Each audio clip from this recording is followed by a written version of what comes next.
Fala, boa noite. Tá começando mais um Cortes em Cena aqui na cidade de São Carlos. Episódio muito especial com uma pessoa que, até onde eu consegui entender, é quase como um polvo da advocacia. Vocês vão entender. Ela conhece de vários temas e vai poder trazer para vocês luz para aquilo que tá aí perdido no escuro. Afinal, quem é que não tem dúvida sobre, me divorciei e agora? Preciso pagar pensão. O que eu faço? Vou me aposentar. E aí? Meu nome é Diego Bueno e eu tô aqui hoje com a Laísa Ninelli. Boa noite, Laísa. Boa noite. Seja bem-vinda aí ao programa Pod em Cortes? Não, Podcast Cortes em Cena. Podcast Cortes em Cena. Obrigada. Obrigado você pela presença aí. Já começamos bem. Quer dizer que você tá ao vivo no seu Instagram. Então, o Davi colocou aí, a gente ao vivo aqui. Vamos tirar as dúvidas. Não sei o que você Muito bom. preparou aí. Laísa, eu queria começar falando do óbvio. Conta de você um pouquinho. Você é daqui de São Carlos mesmo? Sim. Nascida aqui? Sim, nascida e criada. Vivida aqui? Nascida, criada, vivida, tudo. Trabalhou aqui sempre? Sempre. Vida São Carlense? São Carlense nata. São Carlense nata, muito bem. E você é advogada? Sim. E aí eu falei, você é uma advogada polvo. É, então. Conta pra gente o porquê, porque você, antes da gente começar, você estava falando que durante a faculdade você já tinha muito interesse sobre diversos temas aí da Sim. advocacia. Na verdade, eu tenho uma curiosidade. Eu sou formada em radiologia. Não tem nada a ver com direito, né? Que legal. Porque aí, quando eu terminei o ensino médio, eu gostava da área de saúde, pensei em fazer fono. Aí, como eu tava na dúvida ainda, eu acabei fazendo radiologia. Radiologia é aquela área que faz raio-x. Raio-x, tomografia. Vamos falar sobre isso também, Mas né? você faz um raio-x Tá agora vendo? da vida, né? Agora sim. E aí, em seguida, eu comecei a trabalhar em escritório de advocacia. E aí surgiu o interesse, porque eu sempre gostei muito de ler, interpretar texto. E aí eu vi uma oportunidade. Eu falei, acho que eu vou partir para o ramo do direito. Você era aquela aluna que era muito boa em português na escola? Sempre odiei matemática. Pelo amor de Deus, pra quê? Não. Fica a dica pra quem já tem esse Então, perfil, uma né? coisa eu tinha certeza, exatas não seria meu perfil, jamais. Então, eu gostava de ler, gostava de escrever, interpretação, sempre tive facilidade. Legal. E aí, eu fui para a área do direito. E aí, desde que eu comecei a faculdade, eu tive a sorte de sempre estar entrosada em algo do direito. Então, eu fiz estágio na prefeitura, que é órgão público, fiz estágio na UFSCar. Sempre na área do direito. Sempre na área do direito. Mas então, isso assim, fazendo desde o primeiro radiologia, ano... Não, acabei a radiologia, falei... Começou direito. Eu não quero saber de ver pessoas machucadas. Não, assim não, né? Porque toda área acho que envolve um psicológico, assim, mas essa área da saúde é bem maior, né? Uhum. E aí, desde que eu comecei o primeiro ano de direito, eu sempre trabalhei com direito. Eu nunca fiquei um tempo sem ver direito, nunca, sempre. Então, eu tive a sorte de fazer a faculdade toda e trabalhar com direito. Trabalhei, como eu te disse, em órgãos oficiais, que são os órgãos públicos. Trabalhei em escritório de advocacia. Trabalhei em empresa privada. Aí, meu último trabalho foi numa empresa multinacional, que veio aqui para São Carlos, que é a Serasa Experian. Procon, trabalhei também. Dentro da prefeitura, trabalhei no jurídico da Secretaria de Saúde, que você também vê bastante casos assim relacionados à saúde. Então, é isso, sempre. Então, a gente acaba vendo de tudo um pouco pelo longo período, né? De atuação, você acaba tendo experiência, a vivência em si, né? Porque o direito você acaba se envolvendo também, né? Com o problema. É aquela coisa, não vou me envolver, a hora que você vê, você já tá lendo a outra petição, tipo assim, mas claro que não é isso. Você abraça a causa, não tem... Você não escapou de se envolver na radiologia, mas... No direito... Tá envolvida no direito. Não tem como, tá enraizado já. E quer dizer, então, que você começou aí a buscar mais essa especialização nas áreas... Porque, assim, é especialista em vários assuntos. Sim. Isso o escritório, a advocacia, ela abrange tudo. Ela abrange todas as áreas. Quando você estuda direito, você aprende todas as áreas. Sim. E, geralmente, a pessoa, quando se identifica com um tema, que ela se dá melhor, ela se especializa só naquilo. A gente não, que nem eu trabalho, o que você precisar eu consigo te orientar. Eu acho muito bacana, porque é como um papel de um consultor, né? Ele consegue olhar para os seus Exatamente. problemas e te dar um suporte naquilo que é necessário. Te dar um suporte, te dar um parecer para abrir bom. a mente, né? Às vezes, né, diante de uma situação que você... Agora, uma coisa que eu não gosto muito de fazer, mas faço, é direito penal. Eu quero te perguntar, criminalista, né? Que é a parte criminal. Então, assim, tem gente que adora, né? Já faz a prova da OAB no criminal. Mas envolve já risco não demais também, né? São riscos, é mais pesado, assim, né? Que nem hoje que tenho família, que tenho filha. Você tem uma sensibilidade maior, você tem que ser mais casca grossa, né? Acho que pro criminal, assim. Tem coisas que é mais tranquilo, mas se você se especializar e só fazer isso, é realmente isso. Você tem que ser mais casca grossa, mais... Tá disposto a viver aquele mundo, né? E você navega, então, entre direito civil, direito da família, direito previdenciário, trabalhista e imobiliário. Sim. Desses daqui, qual que é o que mais te traz casos curiosos? Ah, mas com certeza, gente, direito de família, né? Direito de família é casos de família, literalmente. Envolve as pessoas, né? Personalidades. Envolve personalidade, sentimentos, né? Uhum. Porque aí você, por exemplo, um divórcio. Uhum. Você lida com a pessoa que tinha o sentimento maravilhosamente amava pela outra. Daqui a pouco eu te odeio, devolve o pote de açúcar que tá lá em casa. Não isso quero que você te vê dar. na prática mesmo. Tem advogado que não gosta de trabalhar com direito de família, porque é uma parte mais envolvente e a pessoa... Você não tem que ser só o advogado, você tem que ser advogado, psicólogo, nas horas vagas, nas horas de trabalho, em todas as horas. E como é que você faz para conseguir equilibrar tudo isso? Porque você tem que ter todo esse controle emocional. Eu acho que para o advogado trabalhar com direito de família, é imprescindível ele gostar de pessoas. Não tem como. Você lida com a vida da pessoa. Você lida com o sentimento da pessoa, com o familiar da pessoa, com o bem que a pessoa lutou para conquistar. Então, se você não gostar de pessoas, não trabalhe com direito de família. Você precisa se envolver com as duas partes, assim, com a pessoa que está entrando com o divórcio e com quem está sofrendo o divórcio? Como é que é isso? Aí depende da decisão do casal. Se o casal, eles resolvem... fazer a separação amigavelmente, é possível até fazer um divórcio extrajudicial, que é feito em cartório. É bem mais leve. O Sejusc, alguma coisa assim? Não, o Sejusc ele já envolve o judiciário. É realmente extrajudicial. É feito no cartório, que é só uma parte administrativa. Entendi. Então, assim, para o casal que não quer ter dor de cabeça, antigamente, inclusive, foi aprovado há pouco tempo, que agora, mesmo tendo filhos menores, pode ser feito no extrajudicial, no cartório. Há pouco tempo que eu digo, acho que semana passada. Não podia. Desde que feito de forma amigável. Exatamente. Bom acordo para as duas partes. O extrajudicial tem que ser totalmente amigável. Não pode assim, eu quero carro, eu quero também. Não, os dois, tem que dar um acordo. amigavelmente, decentemente, né? Vamos separar? Vamos, tá tudo bem? Isso aqui é meu, isso aqui é seu. O que a gente conquistou? O que é justo ficar para mim? O que é justo ficar para você? Porque no divórcio você vê que às vezes é muito fácil resolver. Só que como envolve essa parte sentimental, a pessoa não quer resolver, porque ela quer dificultar a outra parte. E quando vem com filhos é pior ainda? Fica mais difícil? Com certeza. Porque envolve a criança ali. Quando também. tem filhos, envolve o menor, né? E o menor, ele é protegido, né? Tem o ECA, que é o Estatuto da Criança e Adolescente, Ministério Público, todo o processo que tem menor envolve o Ministério Público, porque há uma proteção. Acontece muito os pais, eles ficam tão despercebidos, eu diria assim, que eles acabam envolvendo a criança como parte do problema. E a criança, ela tem que ser protegida do problema. Ela não tem que ser usada para ser o problema. Ela tem que estar em proteção, em escudo. E temos leis para isso, né? Tem o ECA, como eu disse, né?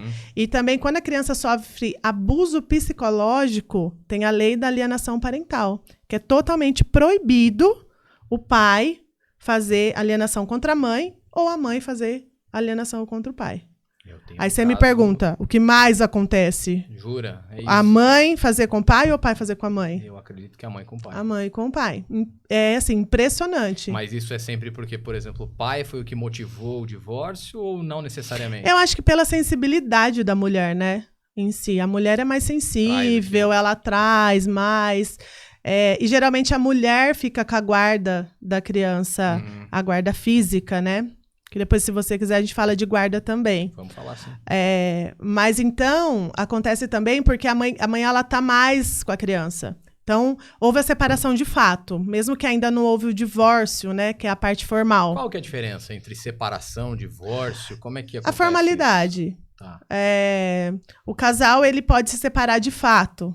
O que é se separar de fato? Às vezes eles se separaram de fato morando na mesma casa. É não ter mais o convívio, não ter mais o afeto entre as partes. Isso é uma separação de fato. Estamos separados de fato há uma semana.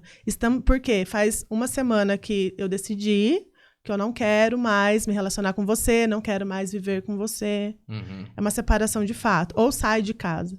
Aí a formalidade faz o divórcio. Que no caso já tem averbação numa certidão de casamento, né? São coisas distintas, né? Tá. Tem gente que separa de fato e não divorcia nunca, né? Não faz a... Minha avó, meu avô. Antigamente eles moravam dentro do... Na mesma no casa, mesmo teto. Diferentes. Pra quê viver isso? Pra quê? Vai ser feliz, gente. Se matando, né? Não, pelo amor de Deus. Esse velho, essa véia, né? Pelo amor de Deus. Não, vai ser feliz, vai viver... Hoje em dia acho que tá um pouco mais tranquilo da gente tomar essas decisões, né? Antigamente tinha muita pressão social. Muito, não só em relacionamentos, né?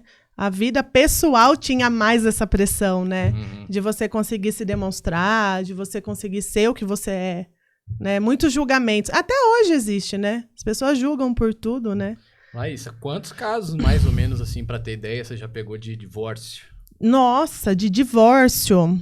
Durante todo esse período, que eu conciliei, né? O período, depois que eu saí do estágio, eu conciliei o mundo corporativo com a advocacia. Mas o mundo corporativo ainda me pesava mais, né? Porque eu tinha que ter as entregas. Tinha que entregar, não tinha... Tinha que entregar, né? Metas, né? E... Nossa! Deixa eu raciocinar aqui. Mas já teve muito. Tem mais gente separando ou mais gente casando? Eu vou chutar. Teria que ver. Tem mais gente separando do que casando, gente. Caramba. O povo casa. Mas tem muito. Vamos pôr, assim, nos últimos anos, mais de 50. O povo separa demais. Caramba. Tem gente que separa e volta. Existe também. Quem separa e volta. Separa, inclusive, no papel. Tem de tudo, gente. Coisa que você não acredita... Tem de tudo. Casos de família. Casos de família. Você olha, você vai falar assim, vai ser tranquilo. Não se iluda, não vai ser tranquilo. Porque envolve muita coisa, assim, né? O direito de família, como eu falei, sentimentos, né? Preocupações. E quando envolve, então, uma criança aí, essa questão da guarda, quão complexo fica esse processo? É que assim, na verdade, depende muito das partes da complexidade. Quanto mais você dificultar, mais difícil será, obviamente, né? Mas a guarda, ela pode ser a guarda física da pessoa, que é a guarda unilateral. E quando é a guarda compartilhada, que é o que nós indicamos para todos os clientes, eu falo, gente, faz guarda compartilhada. Por que guarda compartilhada? Porque é um estilo de guarda. É um estilo de guarda. Tem a guarda unilateral. A guarda unilateral, vamos supor, a guarda unilateral é da mãe. A mãe que cuida sozinha da criança. É muita pressão. É muita pressão, é muito pesado, não há necessidade. E, por outro lado, o que acaba sendo ruim nessa guarda unilateral? O pai não fica sabendo se tem aula de natação, como foi na escola, que hora sai da escola. Não participa. Então, eu acho que o mundo que nós vivemos hoje... eu acho que está mais propício isso da guarda compartilhada. Porque eu volto no interesse da criança e do adolescente. Não é sobre os pais, é sobre os filhos. Entendeu? De estar com o pai, de estar com a mãe. de poder ter 2 casas, sim. Hoje em dia está cada vez mais fácil, as crianças entendem isso. Não é mais um tabu, não é mais um bicho de 7 cabeças. Que a pessoa acha que a criança vai ter trauma. Não, é ótimo, porque ela se sente encorpada ali, né? De ter 2 famílias, de participar de tudo. Então, essa guarda unilateral, eu indico assim, quando uma das partes envolve risco para a criança. Então, de repente, ser uma guarda unilateral, até mesmo com acompanhamento. Se uma das partes, o pai ou a mãe, envolve...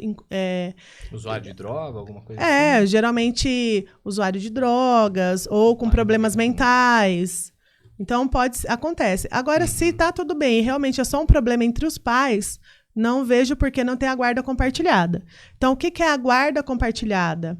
Você tem direito a saber de tudo sobre o seu filho, a participar. Escola, reunião, atividades extras que o filho faz. Você tem o direito de saber de tudo. Então, eu acho que, pensando nessa questão familiar, é muito positivo mais, é muito mais positivo para a criança, para os pais também. Eu indico guarda compartilhada, a não ser com essas exceções, né? Que aí já realmente quando fere ou quando tem algum risco. Mas isso o juízo em si vai saber identificar com estudo psicossocial. Não é nada da cabeça da pessoa. Eu acho que é isso, ou o advogado acha que é aquilo. Não. Tem estudo, tem acompanhamento, tem tudo isso. É aí que a gente pode dizer, então, que são os direitos e os deveres dos pais depois de um processo de divórcio, é isso? Sim, direitos e deveres. Porque eu percebo assim, eu defendo mães e defendo pais. Eu não defendo só mães, né? Porque eu digo sempre, tanto o pai quanto a mãe têm direitos e têm deveres. Cada um responde pelas suas atitudes. Cada um responde pelo que ele é. Eu não acho justo um pai não ver o filho porque ele é homem. Então, nossa, ele é homem, em qualquer hipótese ele está errado. Eu sou feminista, um exemplo. Acho que feminismo é importantíssimo hoje em dia. É, assim, importante a gente falar, importante discutir sobre isso. Só que feminismo não é sobre a mulher ter razão em todas as hipóteses. Feminismo é sobre igualdade. Então, o que é igualdade? Justamente o que eu acabei de falar.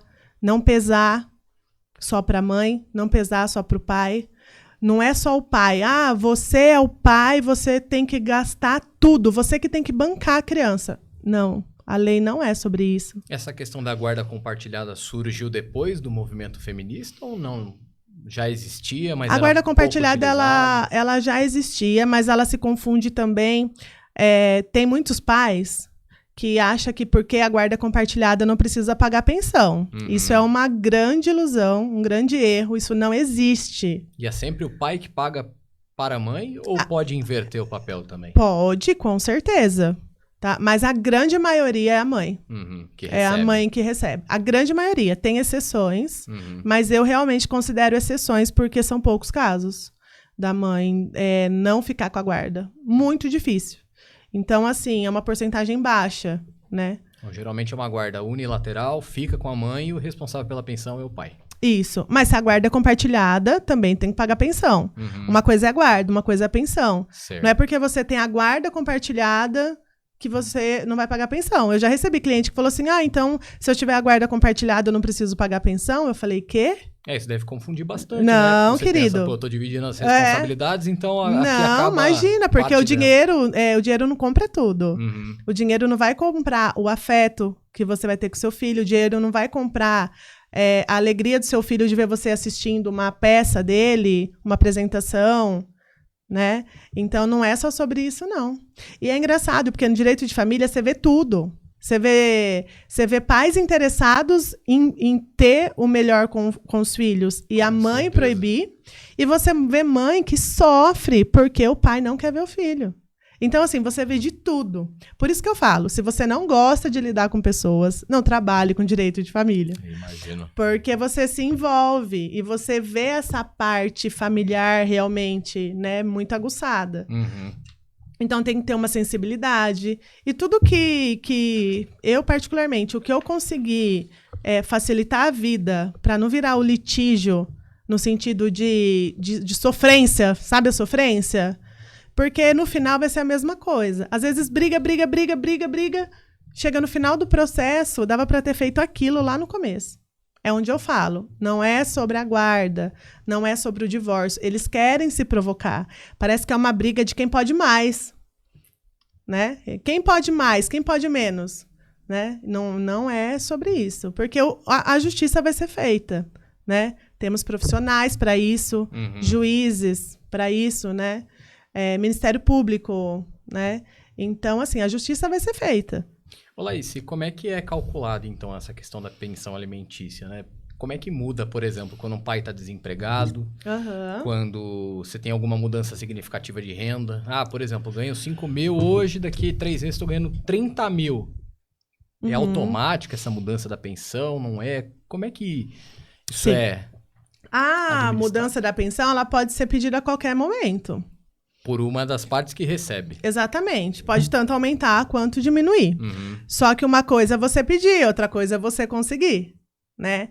Então, eles se provocam demais. Ah, eu vou ferrar você com a pensão. Você vai ter que pagar. As pessoas, às vezes, elas chegam com medo, porque não têm conhecimento, né? E sofre muita ameaça, tanto o homem quanto a mulher, né?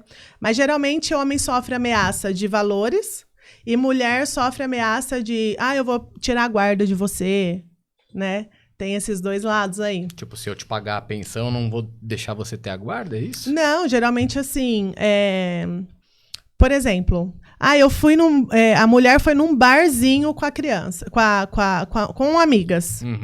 Deixou a criança. Tem cara que é tóxico, né? E mesmo estando separado, ele é totalmente abusivo. Você foi no barzinho, você foi numa festa, num baile, eu vou tirar a guarda. Isso não existe, gente. Uma coisa é a vida, por favor, guarda, né?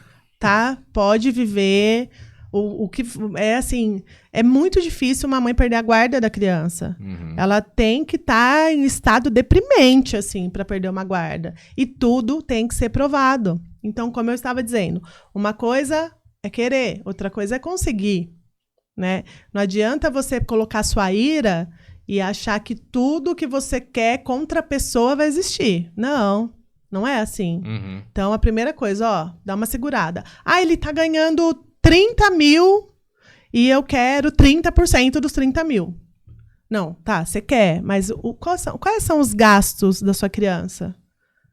Por isso que é importante guardar nota, tudo. Farmácia, guarda nota. Quais são os seus gastos? Foi comer um lanche. Porque você vai vendo no fim do mês, realmente dá um gasto alto. Às vezes você não dá nada para R$50 que você gasta numa lanchonete. Só que isso, né? Então, assim, respondendo sua pergunta, né? Ela pode ser revista a qualquer momento. E o de praxe é os 30%, tá? Do salário. E aí, geralmente... Do salário bruto. Do salário, isso. E aí é descontado em folha, quando a pessoa tem um emprego formal, desconto em folha. E também quando ele é mandado embora, também desconto em folha, com os benefícios que ele recebeu durante a homologação. No caso de desemprego, geralmente é estipulado 30% do salário mínimo federal. Então, há uma queda brusca, né? Dependendo do valor do salário. Mas isso tudo tem que, assim... imprescindivelmente ficar estipulado em sentença para não ter problema. Então, assim, eu pago pensão para o meu filho, 30% de pensão. Fiquei desempregado. E agora, o que eu faço? Tem que estar estipulado. Em caso de desemprego ou trabalho informal, pagará 30% do salário mínimo federal. E o contrário também pode acontecer? Por exemplo, Neymar. Fechei um contrato agora milionário aqui, novo, de publicidade, vou ganhar mais tantos milhões. Tem isso escrito ali na... Pode colocar. Aí vai da parte do advogado, né? Ter esse cuidado de colocar. Mas, assim, não é porque ele ganha milhões que ele vai pagar milhões de pensão. Porque o que é? É uma pensão alimentícia para o sustento da criança. A criança vai ter outras vantagens de ser filho do Neymar. Sair, passear, viajar, isso não engloba a pensão alimentícia. Entendi. Entendi. Porque aí, vamos supor, a mãe fala assim, para os padrões de vida que o filho do Neymar tem. Aí, um exemplo, ela recebe, sei lá, 200 mil de pensão. No que você gasta esses 200 mil? Porque chega uma hora que já não é mais necessidade, começa a ser luxo. Uhum. O filho do Neymar pode ser que tenha luxo, mas ele vai ter esse luxo com o pai. Então, assim, cada caso é um caso. Nada é concreto, nada é específico. Por isso que é importante colocar todos as suas vontades, os seus desejos, saber falar bem numa audiência, expressar o que você tem para falar, porque tudo pode mudar. E como que muda se a pessoa tiver mais do que um filho? Por exemplo, tenho 2 agora, aí daqui a pouco tem o terceiro. Aí não é 30, 30, 30, 30 não, viu? Senão a pessoa vai à falência, 100%. pelo amor de Deus, não. No caso desses 30%, ele é o alimento geral. Aí vai da necessidade de cada criança. E se for de mãe diferente, no caso, pelo que você está perguntando. Uhum. Aí cada mãe vai pleitear no processo separadinho, né? O que ele tem. 30%. E aí o pai, ele vai ter que demonstrar os ganhos, os gastos, né? E o que ele pode pagar, o que pode ser feito. Mas o máximo que a lei estabelece, 30% é o teto, independente do número de filhos. Então ele vai, por exemplo... Depende. Se ele tem condição de pagar mais de 30%, ele pode pagar. Entendi. Não é assim, 30%. É o que eu falei, é uma regra, né? Mas tem as exceções. Mas falando da regra, falando A da regra é grande os 30. maioria... A grande maioria é os 30. Então, se eu tiver Mas tem gente que paga filho... 20. Né? Tem gente que paga 25 do salário mínimo. Mas isso por conta de uma particularidade da renda. De uma particularidade, isso. E como é que, por exemplo, um dos filhos... Vamos supor, eu pago pensão para um dos filhos. Esse filho recebe 30%. Aí agora eu tive outro filho com outra pessoa. Aí você vai ter que pedir uma revisão. Porque aí você vai ter que demonstrar que você não tem mais condição de pagar. Só tem capacidade de pagar 15 para cada. É o que eu falo. Tudo que a gente fala dentro da advocacia, dentro do direito, dentro do processo, tem que provar. Uhum. Não basta eu entrar, ajuizar e falar, olha, eu não posso mais pagar porque agora eu tenho outro filho. Tá, por que você não pode? Quais as provas que você tem aqui para me mostrar? Prova material mesmo, né? De documento. Qual documento você tem? Como você me prova isso? Uhum. E aí, demonstrado isso, você pode reduzir a pensão. Entendi. Se você provar que você tem outro filho e você não tem condições, né? Porque tem que ser igual. Não adianta para um filho você dar muito e para outro menos, né? Eu fico pensando lá no MC Catra, que tinha... Então, tem que fazer muito show, hein? Tem que fazer muito show. Vamos lá. Voltando aqui na questão do divórcio... Como é que a gente sabe qual é o melhor tipo de divórcio para alguém? Se é o consensual ou se é o litigioso? Quando o cliente te procura, você tem que entender o que ocorreu, né? Então, assim, se for um divórcio que as partes estão de acordo com o ocorrido, dá para fazer um extrajudicial, tranquilamente. Isso é consensual. É consensual. Tá. Mas dá para fazer o extrajudicial também. Que é o no cartório. Não entra. Entendi. E o consensual é isso, quando as partes aceitam, até pouco tempo atrás, né? Tendo os filhos menores. Porque aí, se você tem filho e vai precisar já regulamentar visita, pensão, tudo certinho, guarda, você já faz tudo no mesmo processo. Você já pede o divórcio e já faz a regulamentação. Entendi. Né? E aí o litigioso é quando as partes não chegam num acordo. Quando ou uma das partes não quer separar, ou não aceita o divórcio, aí parte para a parte litigiosa. É mais extenso, é mais demorado, é mais cansativo, é mais estressante.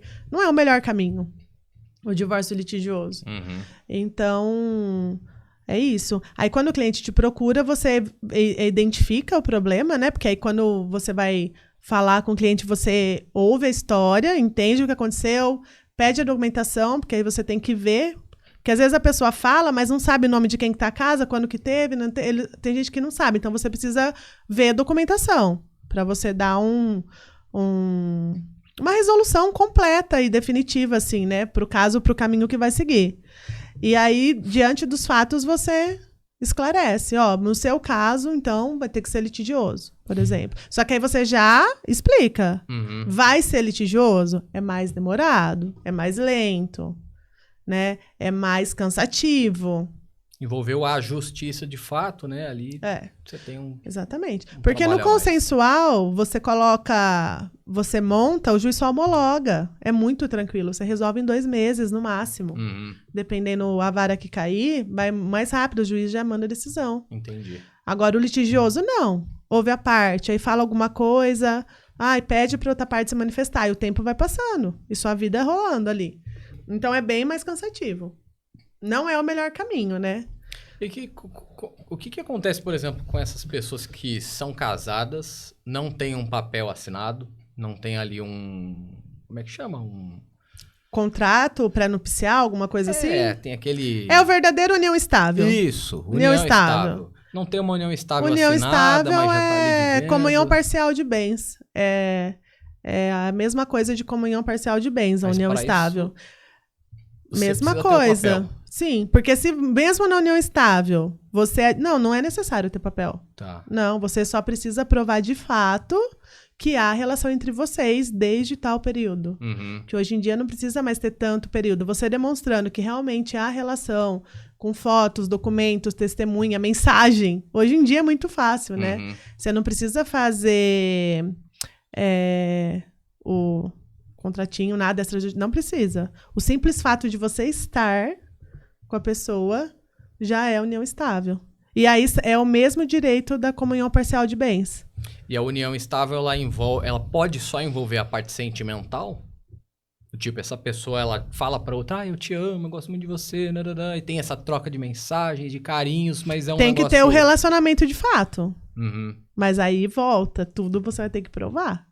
Não é só o falar, né? Não adianta eu abrir um processo e escrever e não ter prova. Mas se eu tô há 1 ano recebendo mensagem de uma pessoa ali, eu te amo, você é maravilhoso, mas isso aí vira vocês, um relacionamento pra... Mas vocês se veem, saem juntos publicamente? Entendi. Tem tudo isso pra analisar. Gera um é o que peso gera isso, a união estável. Entendi. Né? Mora junto, divide conta, pronto.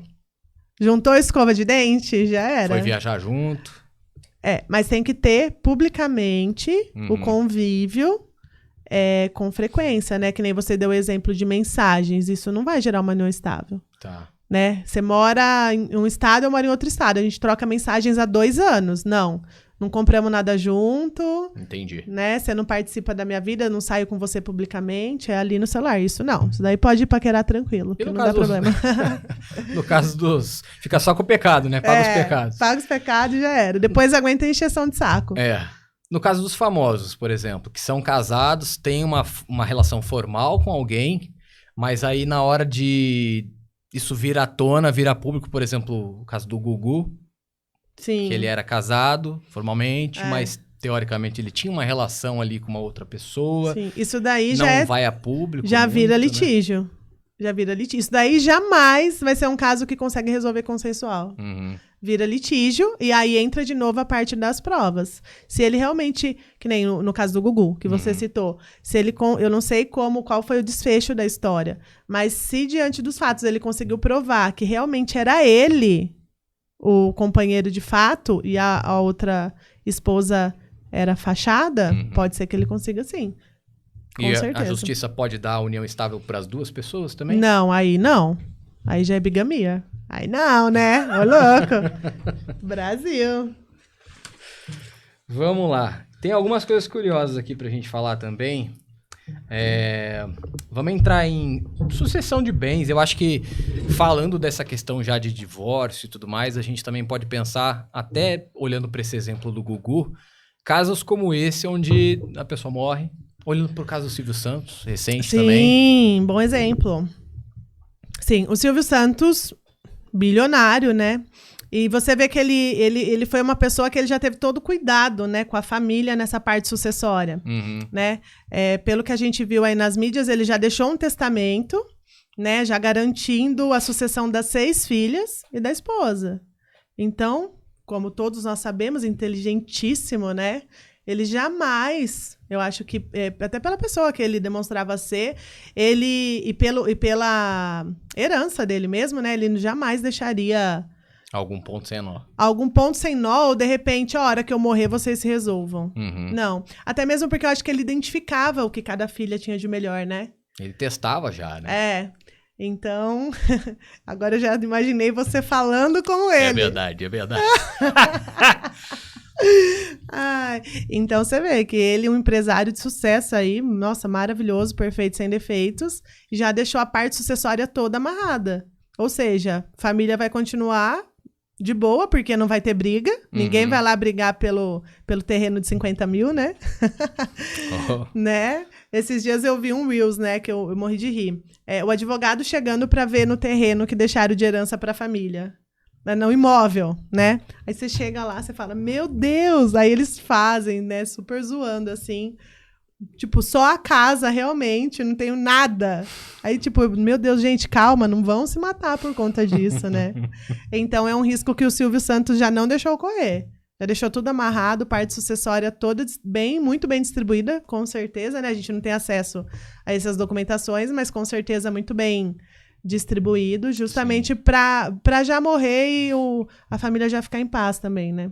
E ele partir em paz também, né? É, maravilhoso, perfeito, sem defeitos. É. Billy. Só Billy. Billy Jean.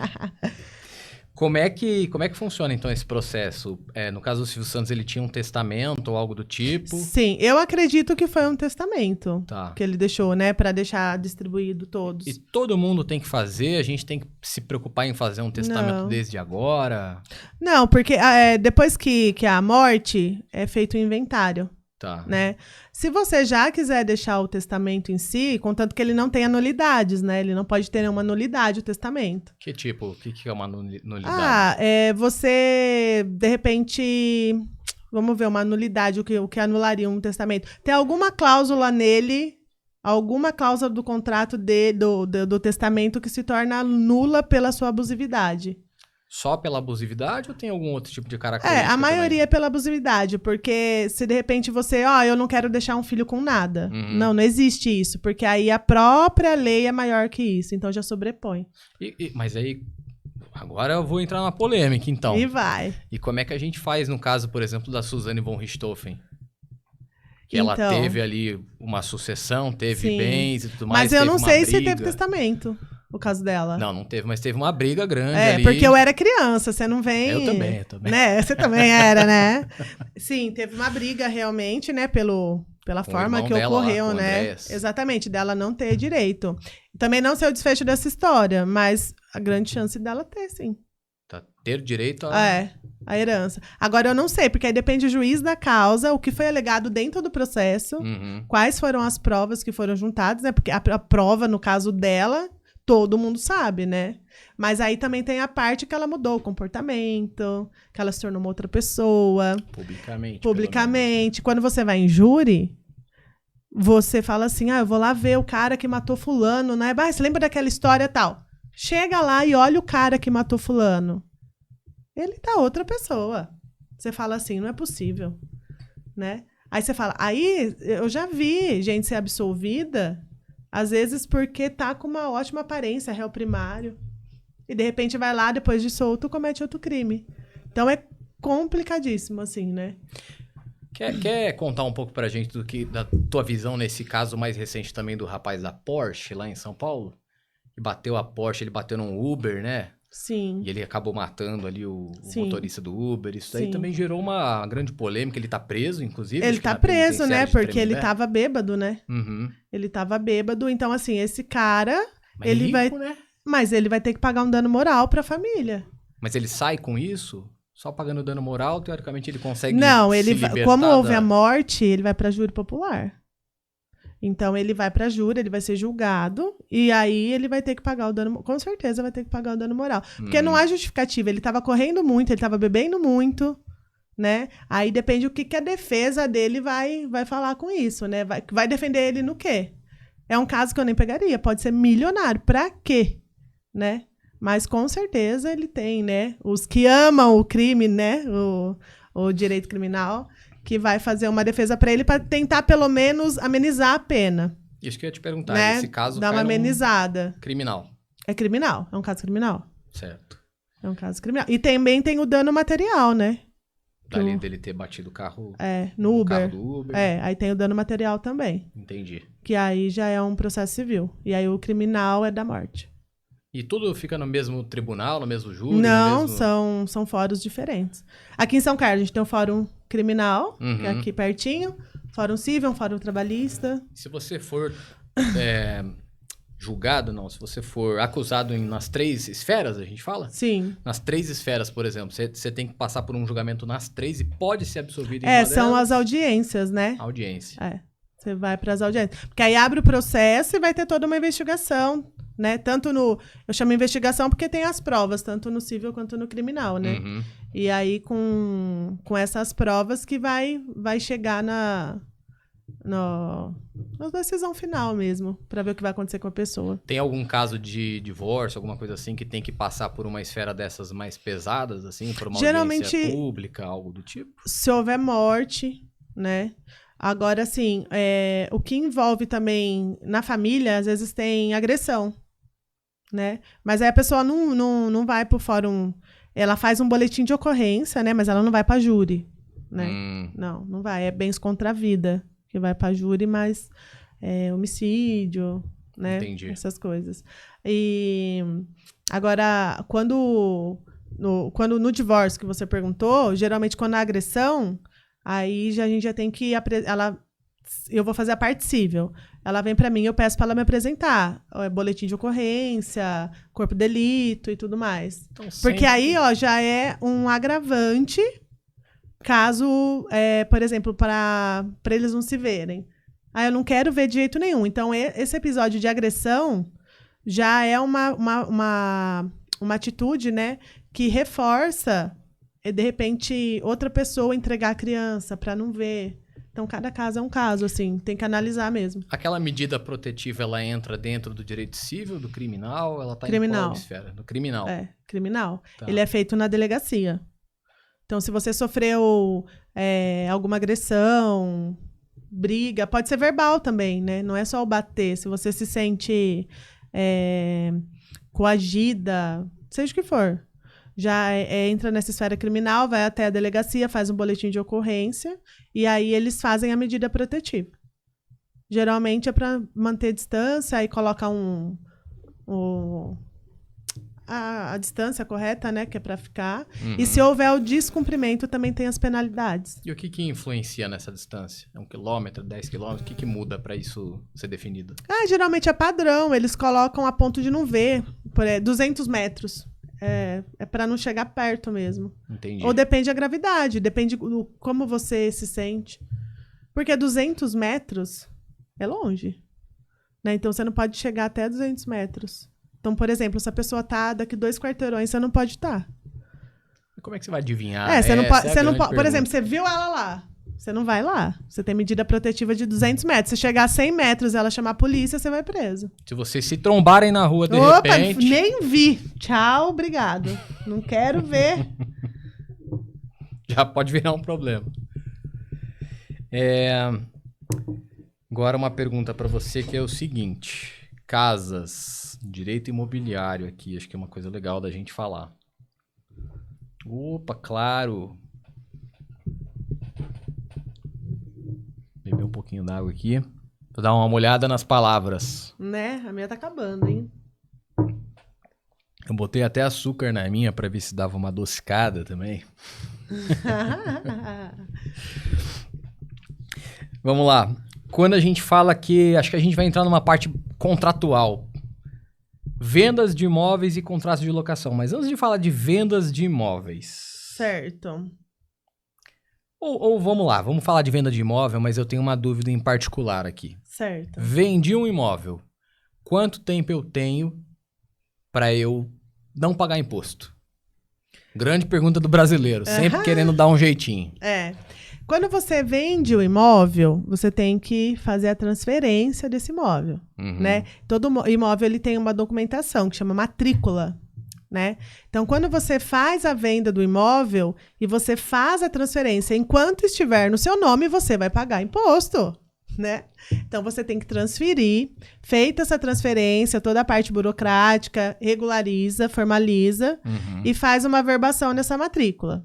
Aí, nessa matrícula vai estar discriminando, fulano, na tal data, vendeu para ciclano. Então, a partir desta data... É que aí essa pessoa deixa É a partir desta data, exatamente. Então, quando você vende, aí vai do que você acordou com a pessoa. Às vezes a pessoa vende, ainda fica um pouco, né? Até para se organizar, tudo mais. E como é que funciona o cuidado do... Não sei se tem uma integração entre o fisco, né? Entre a receita para poder acompanhar o valor que esse imóvel foi vendido de fato, o valor que foi negociado. Porque eu acho que tem gente que fala assim, vendi uma casa por 1 milhão, aí põe lá 800 mil. Do tipo, raro, mas acontece lucro. sempre, né? É porque aí, no caso, para imposto de renda, geralmente, essa parte administrativa é o cartório que faz.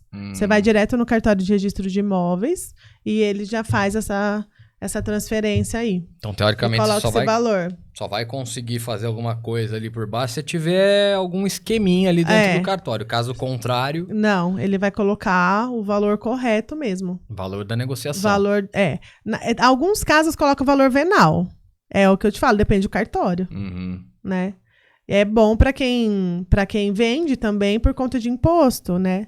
Mas se tem benfeitoria e não consta na matrícula, tem que alterar e fazer a alteração dentro da matrícula para constar a construção. Porque se consta só o terreno, é mais barato, né? O valor venal. Porque tá só o valor do terreno registrado. Exatamente. Ali, né? Só que aí quando a pessoa for regularizar também, se for... quando passar a venda e for regularizar e ver que tem a casa com fiscalização, aí ela vai ter que pagar. Alguém vai ter que pagar. Fiscalizam mesmo. Prefeitura, né? Tem que fiscalizar. Tem que fiscalizar. Não posso falar que não fiscaliza, né? Tenho amigos que trabalham na fiscalização da prefeitura. Eles fiscalizam, gente. Pra mim, parece que é um só administrativo. Não, tipo, a pessoa não vai lá, tem fiscalização da da prefeitura. Tem que fiscalizar. Tem sim. E quais são os cuidados que alguém precisa ter, então, na hora de comprar ou vender um imóvel? Acho que na hora de comprar, principalmente, você tem que ver qual a situação do imóvel que você está comprando. Né? Então, ver se tem matrícula, ver se tá... Exatamente. Matrícula tem. Na verdade, se não tiver matrícula, vai ter escritura. Mas para passar para o seu nome, vai ser necessário fazer a matrícula. Então, se não tem que ter pelo menos escritura. Se não tiver escritura, tem que fazer escritura. E para financiar, tem precisa ter esse documento também, obrigatório. Né? Nenhum banco vai fazer financiamento se não tiver o nome da pessoa que está financiando na matrícula. É obrigatório. Ele tem que estar totalmente regularizado para você conseguir financiamento. Qualquer banco, não é só Caixa, não, que é o principal. Banco do Brasil, Caixa, qualquer banco. Um dos documentos... Não um dos, acho que o principal, assim, porque é o documento que vai provar, né, a regularidade do imóvel. E aí, além dessa regularidade formal, acho que para quem compra, é interessante ver também as condições da casa, que tem casa que é só maquiada, né? Porque caso tenha essa ilusão e depois acaba entrando em algum problema, você pode pedir um dano material futuramente. Às vezes a casa tem um vício oculto, você não identifica. Funciona. Tem, só que aí é uma dor de cabeça maior, né? Então, de repente, dá para você fazer uma perícia, você pede um engenheiro para fazer uma perícia, fazer um laudo. Tem que ter sempre tem que ter algo para provar, né? Na verdade. Exatamente. O que você pudesse resguardar como garantia, porque tem coisa que é aparente, mas tem coisa que você só vê depois com o tempo. Ou sei lá, uma encanação foi errado aqui. Estourou, inundou minha casa. Quando você foi ver a casa para comprar, você não consegue ver a inundação. É verdade. Né? E aí pode ser que depois, com o passar do tempo, a pessoa omitiu, você vai ver. Você tá lá, caiu uma chuva, sua casa está inundada, estourou, sei lá. Então, acho que tem que ter todos esses cuidados aí. Ô, Laís, agora vou trazer mais um caso polêmico. Eu vi esses dias um tal de um grileiro que ele se passou por dono de terras ali na região do Amazônia, do Acre, enfim. Ele negociou coisa de quase R$1 bilhão, como sendo proprietário dessas terras ali. E aquilo por anos, e agora que o negócio começou a aparecer. Como é que, assim, as pessoas não pegam esse tipo de problema? Ele começou a revender crédito de carbono, sabe? Negociar a terra que não era dele. Sim. Como é que isso acontece? Eu acho que é a inocência mesmo da criança, da pessoa. Porque, ainda mais por ser área rural, esse cara deveria provavelmente vender muito barato, né? As terras. E As pessoas que gostam de área rural, elas querem ter o cantinho dela. O cara fala assim, eu vendo pra você, vai me pagando aí, porque provavelmente ele recebia até parcelado, esse cara. Não, nesse caso o que ele fazia é que ele acho que ele nem supostamente vendia a terra, ele se dava como dono para poder ter o direito de explorar e extrair madeira de forma ilegal. Então, aí teria que ver quem é o dono daquela área. O original era a União. É a União. É a União. Então, aí vai ter que ter um procurador da União para representar esse cara. Nossa, é um rolo. Só que aí o problema é, como ele vai reaver tudo isso? Porque se ele se apropriava, né? E usava aqui, porque se fosse a terra em si, dava para fazer a desapropriação. Agora, como era É o carbono que você falou? Que ele usava? Ele vendia crédito de carbono para as empresas. Como que vai devolver isso? Então, é indenização. E lutar para né? E não vai receber, né? Porque a partir de agora ele perde a renda, teoricamente, não tem mais como pagar, vira prejuízo para todo mundo. Tem de tudo, gente. Eu falo, o pessoal procura advogado só para problema, né? Nunca vi, tudo bem, ganhei na Mega Sena, quer ser minha advogada? Pra quê, né? Apesar que assim, eu falo que, por exemplo, um contrato de empresa. Às vezes a pessoa acha assim, é muito caro fazer procurar um advogado, um profissional para eu fazer um contrato, para eu me resguardar. Não vai dar nada isso aí, não. Não vai dar nada. Posso pegar aquele que tá lá na internet, lá, contrato de prestação de serviço. Isso aí não vai dar nada, não. Acha, não vou gastar dinheiro com isso. Acha, não vai dar nada. A pessoa acha que é caro contratar. Ela não sabe o quanto é caro consertar o estrago que pode ter um contrato mal feito. Sem cláusula tudo errada, sem amarração, sem garantia. Aí o que você faz? Nada. Aquele contrato de gaveta serve para quê? Para nada. Contrato sem testemunha. Contrato sem garantia para você como parte. E geralmente a pessoa que é malandra, que vai descumprir um contrato, ela sabe o que ela está fazendo, né? Já deixa tudo planejadinho. Exatamente. E a gente pega bastante casos assim. Então, é a melhor coisa. Às vezes vale a pena você investir um pouquinho, falar, eu vou pagar. Porque aí você fala, eu preciso de uma garantia, eu trabalho com tal área, com tal nicho, eu preciso ter garantia nisso, eu já tive problema com isso, como eu posso me resguardar nessa parte? Entendi. Falando aí da compra e venda de imóveis, então, que está nesse tema de terra, é mais difícil comprar e vender uma terra que tem mais de um dono ou não, necessariamente? Não muda nada. Terra que tem mais de um dono? Mais de um dono. Mas na mesma matrícula, você fala? Isso. Não tem como. Por exemplo, pode ser, mas tem que ter algum vínculo, né? Por exemplo... Todo mundo tem que autorizar aquela venda. Eles têm que ser anuentes. Se um não autorizar, não faz a venda. E se um tiver morrido? Aí tem que entrar pro inventário. Rapaz, é complexo demais, né? Entra pro inventário, não é assim, não. Por isso que assim, morreu, faz o inventário e coloca o bem. Porque aí o sucessor dele vai assumir, né? Agora, se você deixar lá, Deus dará, é só problema, você não consegue fazer nada, formalmente falando. E para todo mundo, então, teoricamente, o ideal é ter esse cuidado com essa sucessão de bens. Sim, com Pensando certeza. Em bens a própria lei em si, materiais. ela já fala sobre a sucessão. Tá. Né? O que acontece é que as pessoas não regularizam. Tem gente que não faz inventário. O inventário é bom fazer até inventário negativo, porque aí você prova que realmente a pessoa não tem nada. Né? Então, negativo ou positivo é interessante fazer. Como é que fica uma dívida, Laís? A pessoa morreu, tem uma dívida aqui de 1 milhão. A dívida é herança. Ela é herdada? A dívida é uma herança. A herança é tanto de bens, né? Quanto de dívidas. É herança. Não existe essa da dívida morrer. Não, a não ser que a pessoa tenha um seguro. Às vezes tem seguro que na dívida, na morte, quita. Tá, mas entendi. se não tiver, geralmente banco tem isso, né?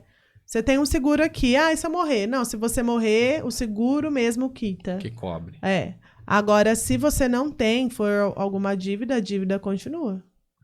Inclusive, você me fez lembrar um caso na Serasa, que eu trabalhava na gestão de requerimentos administrativos. E a gente recebia a cartinha dos consumidores que recebia, sabe quando recebe a cartinha em casa? Você tem uma dívida, seu nome está sendo negativado. E mesmo se a pessoa falece, a dívida não acaba, a pessoa tem que pagar. É uma herança, né? E aí, acho que a pessoa se irritou, então ela devolvia a cartinha para nós, né? Da pessoa que tinha falecido. Aí, porque fala, né? Caso já tenha pago, desconsidere, ou se quiser devolver, tem tudo explicadinho, né? E aí ela devolvia. Aí ela devolvia, eu juro, é muito comédia. Eu adoro trabalhar com o consumidor também, porque eles são muito engraçados. E aí devolveu assim, ó, a cartinha. Essa dívida não é minha. Eu já falei, ela morreu. Se quiser falar com ela, ele colou o mapa assim, ó. Aí ele foi. Ele foi desenhando. Qual túmulo? Túmulo tal, tipo, revoltadíssimo. Gente, é muito engraçado trabalhar com consumidor. A época que eu trabalhei no Procon também. Você vê de tudo, assim, sabe? É muito... E o pior é que você vê, por exemplo, o consumidor chegava, então, eu tive problema com esse contrato, né? Aí ele chega com o contrato assinadinho, lindo. Ah, tá, mas é que tem uma cláusula que prevê. O senhor leu o contrato? Uhum. Ai, filha, não li. Eu falei, nossa, mas o senhor assinou aceitando essas condições, né? Aí é mais difícil reverter. Assinou, não leu, o pau comeu, né? E é aquela coisa, pagou mal, paga 2 vezes. Ah, paguei e não tenho recibo. Não, eu tô te cobrando aqui. Você não pagou. Como você vai provar? Mas o ônus da prova não é em quem acusa? Sim, o ônus da prova é para quem acusa. Só que quem paga mal, paga 2 vezes, né? No caso, ele tem que provar... Ele prova que a pessoa não pagou, no caso. Porque aí, imagina uma situação real, né? Eu paguei você. Você fala que eu não te paguei. E eu não tenho o comprovante que eu paguei. E aí? Mas não sou eu que tenho que provar que... Ah, eu já não tenho o comprovante e já vi Você a não prova. tem, exatamente. Entendeu? Você provaria se fosse o contrário. E quem paga mal, paga 2 vezes. Então, por isso que é importante guardar recibo de tudo quanto é coisa. É importante. Por 5 anos, depois de 5 anos é a prescrição, né? Não que você não fique com a dívida no local. Mas Se você deve para o banco, né? Você deve para o banco e você não pagou. Ah, não deu, não paguei e tal. Daqui 5 anos, o seu nome fica livre para o mercado. Então, se você for consultar o seu nome, não vai aparecer. Mas se você for no tal banco, vai estar lá, que você ainda é devedor. Por isso que tem aqueles feirões, a própria Serasa tem, que é legal, porque às vezes está perto da prescrição e eles diminuem o valor para você pagar. Aí tem gente que fala assim, não vou pagar, já caducou, né? A linguagem formal, já caducou. Não caducou, não. A dívida está lá. É que ela não aparece para o mercado, né, geral. Mas a dívida está lá. Então, vale a pena, às vezes, você fazer a negociação para você voltar a ter crédito com o banco, de repente precisar ali, né? Você tem essa carta branca. Maravilha. Agora, falando aí de imóveis ainda. Se eu tô não comprando uma casa, não comprando um terreno, mas eu tô alugando. Ah, sim.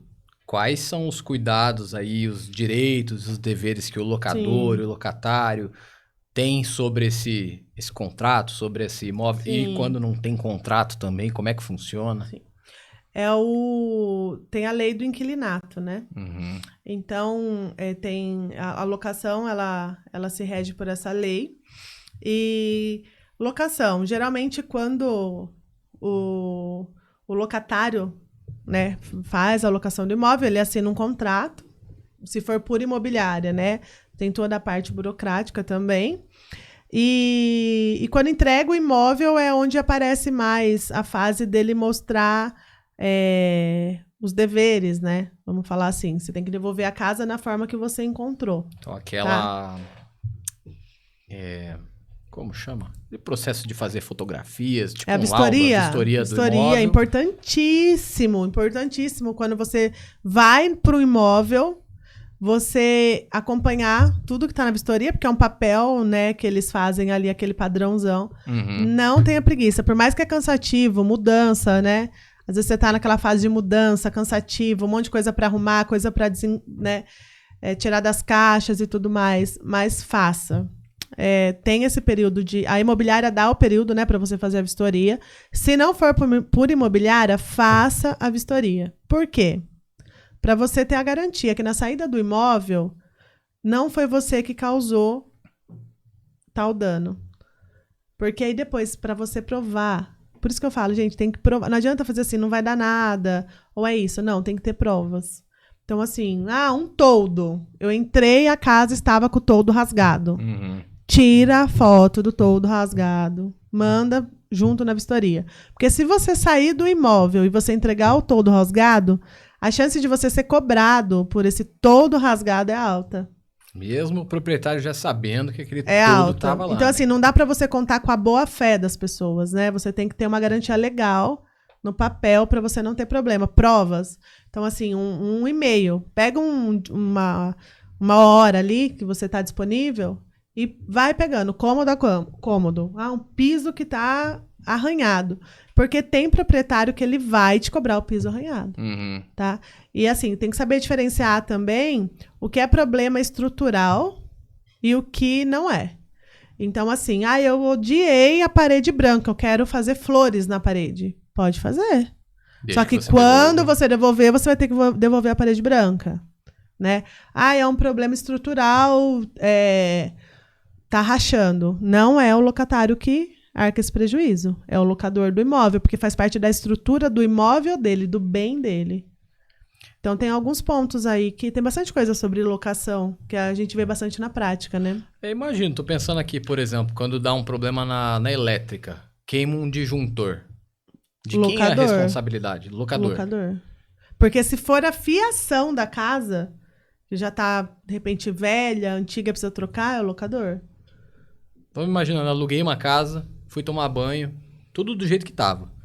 Fechei um pouco mais o registro porque tava frio, caiu o disjuntor, não ligou mais. De quem é a culpa? Aí é do locatário, do locador. Né? Porque Que aí foi forçou... você. Não, do locatário. Do locatário. Locador é o proprietário, o locatário é quem tá alugando. Quem tá alugando, porque aí você causou... aquele dano. Exatamente. Se eu fui dar uma descarga e quebrei aquela válvula... Você troca a válvula. Troca a válvula. Não dá pra ser um vício oculto aí nesse caso. Não, nesse caso não dá. Vício oculto, geralmente em casa, assim, é parte estrutural, né? Aí... Quando você tem infiltração, alguma a parte coisa estrutural, aí é locador. Entendi. Locador. Casa é uma coisa que dá muito problema na justiça, assim, as pessoas brigam muito em contratos de locação. O PROCON é um lugar que dá pra resolver a parte administrativa também, né? Então, assim, às vezes não resolve no administrativo, que é o PROCON, mas eles fazem, lá na hora, eles fazem tem a resposta, né, da outra parte, e tem uma audiência. E nessa audiência eles fazem uma ata administrativa. Se não resolveu ali, essa ata, ela dá muita força para você entrar no judiciário, que é uma forma de demonstrar que houve o interesse de uma resolução, né, que você tá no seu direito e não foi resolvido. Certo. E aí, para você levar para o judiciário, te dá muito mais força. Ou seja, de novo, entrando naquela tecla da importância de ter um documento, algo para provar. Sempre. Prova documental é essencial, é indispensável. E quando você passa por um caso, por exemplo, assim, um problema de consumo, o ideal é seguir uma certa cadeia para eu conseguir levar aquele problema para o judiciário. Por exemplo, entrei em contato com o SAC, depois com a ouvidoria, depois com o Reclame Aqui, depois com não sei o que, e aí chegou no judiciário. Sim, o próprio Código de Defesa do Consumidor, ele abrange esses fatos aí que você está falando.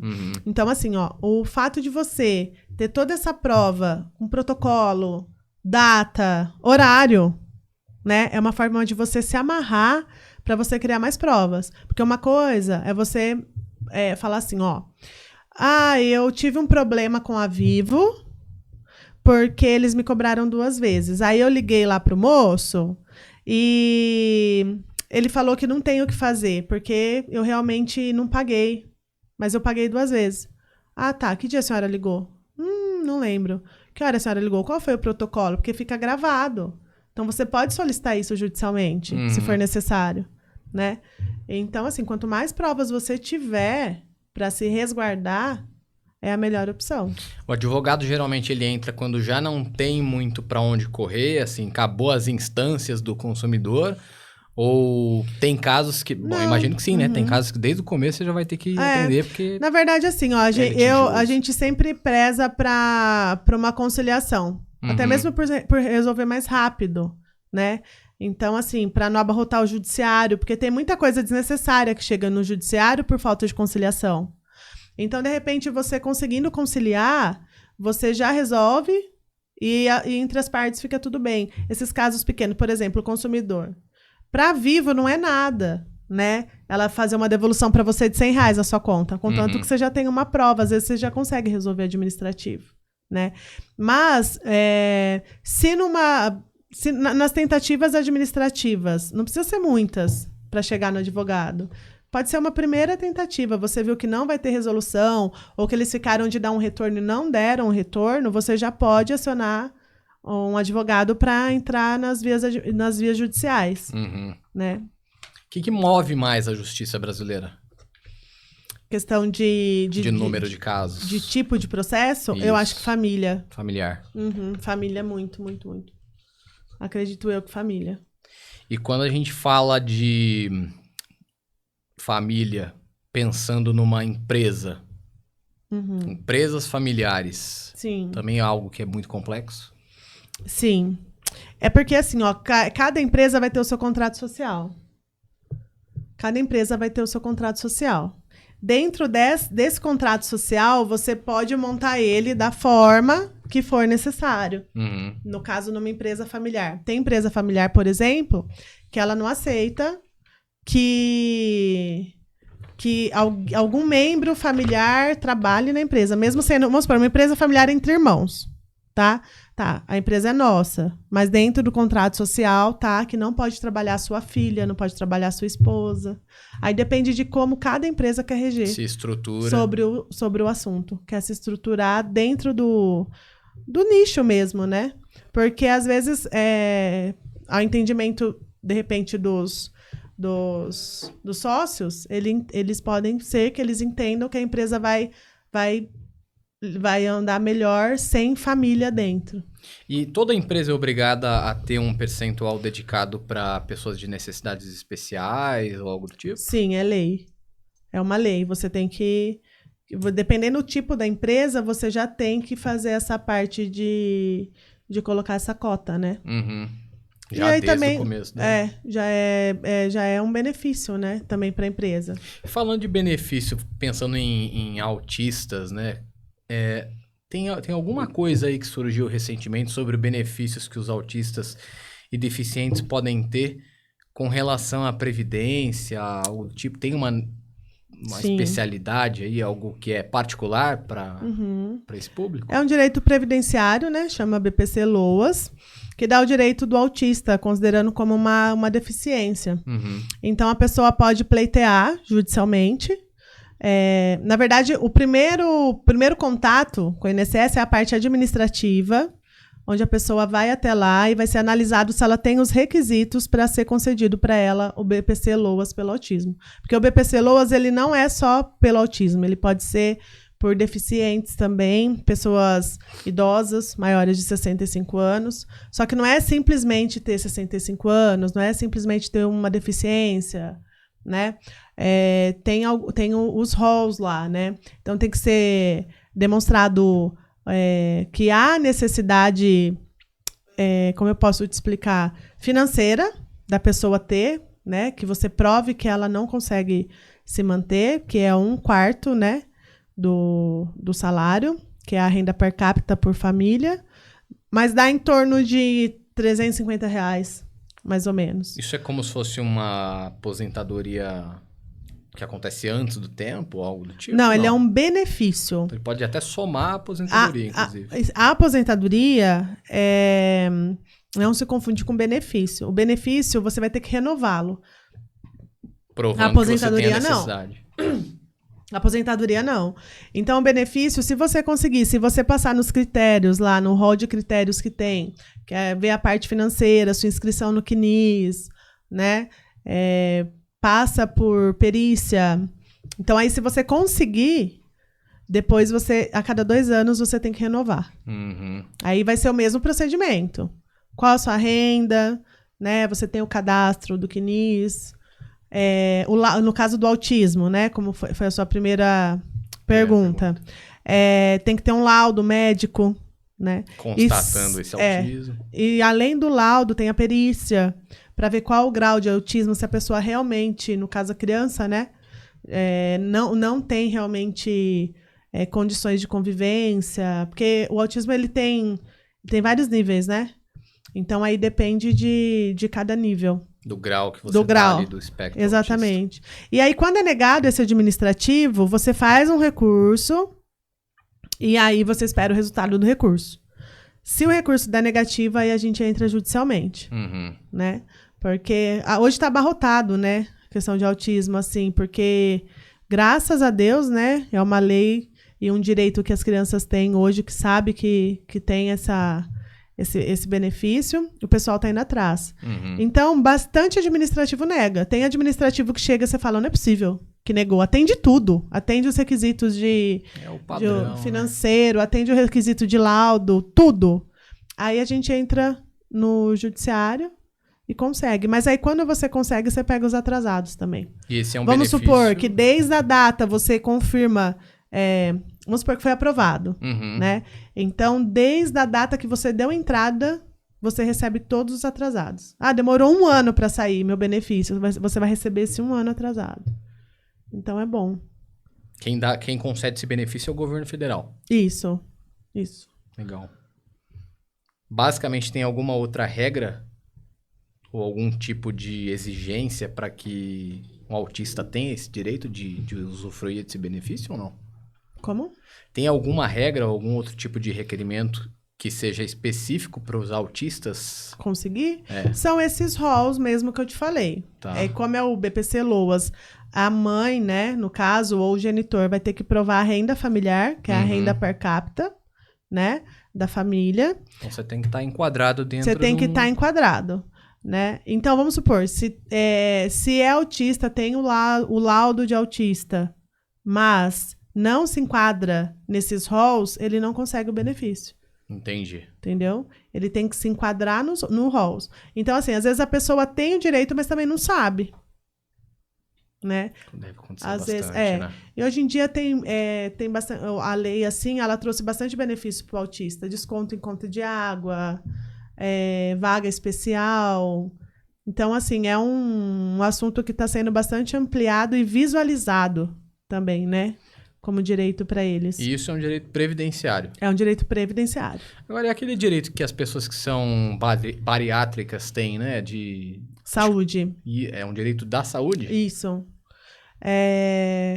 Sim. É porque, assim, ó, quando a pessoa faz a bariátrica, né? Acaba envolvendo uma parte física da pessoa, né? Da aparência da pessoa. E acaba afetando também a parte psicológica da pessoa, a autoestima. Então, os planos de saúde, eles são obrigados a fazer essa recuperação aí, né, do corpo da pessoa. Mas também judicialmente. Administrativamente, você pode até tentar. É bom ter a negativa, né, para explicar o ocorrido, mas é judicialmente que consegue. Porque assim, ó, o que eu acho também? De 10 casos, 1 vai entrar. Por isso que eles já partem. Infelizmente, funciona desse jeito. Eles não querem perder, né? Já vai pelo padrão. Então, assim, e precisa de laudo médico também. Tudo que envolve saúde é laudo médico. Uma dúvida agora, Laísa. Foi num restaurante japonês. Caso real. Lá vem a dúvida do japonês. Foi num restaurante japonês. Comi. Passei mal. Putz. A culpa é de quem? Do restaurante. Como é que isso pode ser... Provado, né? Quando você passa mal a ponto de... Principalmente comida japonesa, que dá uma intoxicação alimentar. É difícil quem fica em casa se curando. Você procurou uma unidade... Imediatamente. Exatamente. E aí você tem que ter a prova que você foi até o local, de repente uma fotinha. No você hospital, estava ali, lá. algo do tipo. Exatamente. E o laudo informando que você teve a intoxicação alimentar. Mas tem que sair como intoxicação. Não pode ser uma reação alérgica, por exemplo. Aí depende do que você teve. Se foi reação alérgica, o local não tem culpa, né? Porque você comeu o que você não podia. Aí ele foge do conhecimento dele. Agora, se envolver uma parte de contaminação, que o local deveria ter se atentado, as condições de higiene e tudo mais, aí é ele que arca, assim, com as consequências. Ou seja, tem que contar ali com a validação do médico também. Ou seja, tudo exige uma prova no direito. Tudo, prove, guarde provas, imagens, relatórios, tudo. Hoje em dia, coisa mais fácil fazer é prova, gente. Agora, falando de prova, tem um caso... não, acho que tem alguns casos que são um pouco mais complicados de você ter prova. No trabalho, por exemplo. Assédio moral. Sim. Seu chefe chega ali na sua orelha. Ô, seu lá. Complicado, hein? Ficou só na orelha? Sim. Como é que você vai provar? Aí, isso daí não é do dia pra noite, né? Mas você tem que... Primeira coisa, assédio moral. Às vezes a pessoa até sofre assédio moral e não sabe, né? Então, você tem que ter... O importante também, a gente falou muito sobre prova documental, mas também existe a prova testemunhal, tá? Então, ele tem que ter uma sequência de vezes. Não basta uma vez. Tem que ser algo que é frequente. É frequente. Recorrente. Então, você comenta com seu amigo de trabalho, nossa, eu tô chateado porque aconteceu isso, isso e isso. Aí no dia seguinte, um outro dia, nossa, acredita que fulano fez isso de novo? Nananana. Isso gerou uma prova testemunhal, porque você relatou para ele. Aí, perante a justiça, se ele for indagado, ele não pode mentir. O fulano... Só que ele também pode negar o reclamante aqui falou, ou sei lá, que você prova que ele reclamava. O que ele falava? Porque quando você começa a audiência, o juiz ele já deixa claro para você que você não pode mentir como testemunha. Se eu citar uma pessoa, ela é obrigada a estar lá presente como... Sim, como testemunha. Ela é obrigada a estar presente. Existe tempo para prescrição desse tipo de caso? Por exemplo, isso aí aconteceu faz 7 anos. Já não posso mais falar nada. São 5 anos. 5 anos prescreve o problema. Sim, exatamente. Deixa eu fazer as contas. Deixa eu pensar, né, nos meus problemas aqui, né? Olha, assédio é uma coisa complicada. E tem assédio sexual também. Às vezes a mulher acha que não é, né? Porque às vezes, enrolei sem querer, mas acontece. Eu acho que a gente tem muito que ouvir o nosso sexto sentido, né? Nosso instinto mesmo. Porque às vezes é uma coisa que incomodou, mas você acha que não foi. Não é nada. Só que na cabeça, de repente, geralmente é homem, né? Vocês me desculpem, mas né? Mas é. Eu nunca vi uma mulher assediando um homem, gente, assim, eu já né? vi. Você já viu? Mas vocês gostam, né? E não tem problema, é isso? Depende. Eu, no meu caso, sou casado, se for assediado, não vou gostar, com certeza. Mas tem homem que, mesmo casado, tá nem aí. Exatamente. Mas geralmente acontece com mulher, no sentido de se sentir constrangida, né? É com mulher. Então, acaba sendo um assédio sexual. Às vezes fala, mas o quê? O ato em si? Não, é uma passada de mão, né? Se não houve o seu consentimento, já é um assédio, né? Então, se você não permitiu aquilo, se não te faz bem, se te constrange, já... Se a pessoa pega na sua mão com frequência uma coisa que você não gosta... E te constrange, você fica sem jeito. É porque, geralmente, esse assédio sexual, ele acontece com pessoas... que tem o cargo de maior escalão que a outra. É sempre de então, por cima isso que às vezes a pessoa se constrange. Porque não é só o fato do assédio, né? É o fato da pessoa ter medo, receio, ou é o patrão, não pode ser mandado embora. E é bem triste, assim, de ver, porque tem gente que fica com trauma, né? Disso daí. Às vezes precisa do emprego, aí não sabe como sair, acaba envolvendo... outras coisas também. E o assédio moral, às vezes a cobrança excessiva se torna um assédio moral. De demanda mesmo? De demanda, né? Tipo, eu tô esperando o relatório aqui, você não me entregou. Você já acabou? Aí você levanta pra ir no banheiro, você voltou, a pessoa fala assim, tem muita coisa pra fazer? Tá acabando? Hoje você... Ou seja, você passa o dia mais preocupado em resolver aquilo ali no sentido de não ser cobrado do que trabalhar tranquilamente em si, excesso de câmeras, né? Então, muita coisa se envolve como assédio moral no direito do trabalho. Uhum. E, às vezes, as pessoas não sabem os direitos, né? Que tem. Laísa, pra gente já ir pensando aqui no encerramento, infelizmente, do nosso já episódio. passou. Eu falei hoje, hein? Passou voando, não passou correndo, né? Sim. Que você entende que são conselhos aí que você daria para as pessoas que estão enfrentando situações complicadas nessas áreas que a gente falou? Tem alguma dica específica para cada uma das áreas? Tem uma dica mais geral? O que você diria para essas pessoas? Porque deve ter muita gente. Como o direito ele é muito abrangente, realmente para cada área há um tipo de resolução, tá? Mas falando no geral, assim, eu acho que é para a pessoa resolver o problema. A primeira coisa, ela não apavorar com o problema, né? Trazer primeiro para ela a razão ali dela entender o problema e procurar um profissional que possa orientá-lo. Né? Porque já teve casos da pessoa falar assim, nossa, eu conversei com você, me aliviou. Não, agora eu abri minha cabeça, eu tava... Porque a pessoa acaba ficando tão preocupado, nervoso, ansioso, né? Que a ajuda de um profissional já tranquiliza para direcionar realmente para a resolução do caso concreto. Então, o meu conselho seria esse. Primeira coisa, surgiu um problema, não queira resolver com as próprias mãos. Veja quais são os seus direitos e deveres também, porque todos nós temos direitos e deveres, não são só direitos, eu posso, eu quero, né? E procurar um profissional, um advogado de sua confiança, primeira coisa. Tem que ser uma pessoa que você confia, porque você vai relatar fatos da sua vida para a pessoa, você vai acabar abrindo detalhes pessoais, né? Em qualquer caso, em qualquer área, você vai passar por isso. Então, eu acho de extrema importância você contratar alguém que você confie, que você se identifique, que você tenha clareza nos esclarecimentos que vai acontecer dentro do seu caso para chegar na resolução do seu problema. Para não te deixar dúvidas. Porque se você contrata uma pessoa que você não confia, que você tem dúvidas ou que não te deixa a par da situação em si, você arrumou outro problema, né? Então, um conselho geral é esse. Primeira coisa, não fazer nada sozinho, não fazer nada com as próprias mãos, acalmar, colocar a cabeça no lugar, agir com a razão e procurar um bom profissional. Maravilha.